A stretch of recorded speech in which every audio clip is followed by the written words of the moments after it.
வாழ்வோம் வாழ்விப்போம். வாழ்க்கையை பற்றிய முதல் சித்தீகரிப்பு, இந்த வாழ்க்கை என்பது ஒரு பயணம். அந்த பயணம் எங்க இருந்து அது எங்க இருக்குதோ இல்லையோ, நம்ம வாழ்க்கையை மட்டும் சிந்திச்சா நாம என்னைக்கு பிறந்தோமோ அன்னையிலிருந்து எப்ப டெத் ஆக போறோமோ அதுவரை நம்ம ஜேர்னி.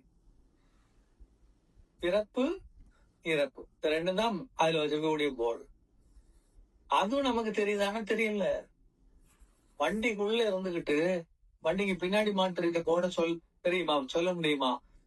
அந்த மாதிரிதான் இருக்கிறோம். அப்ப மாதிரி நம்ம புரிஞ்சுக்கணும்.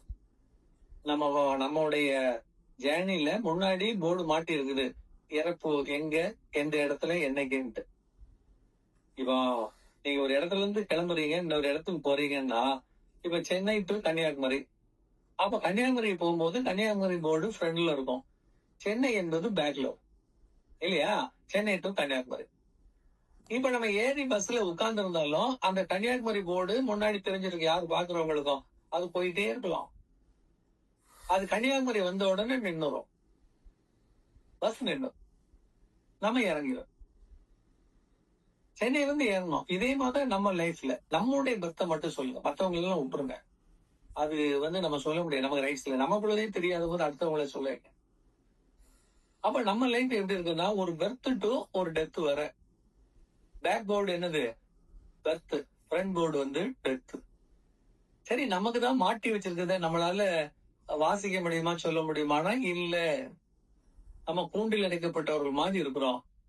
அப்ப எங்க நம்ம தெம்பா பேசுறது, போட்டி போடுறது, அடுத்தவனை குறை சொல்றது, இறைவன் உண்டா இல்லையான்னு பட்டிமன்றம் நடத்துறது, கடவுளே கிடையாதுன்னு சாட்சியை சொல்றது, எவ்வளவு ஃபூலிஷ்னஸ்.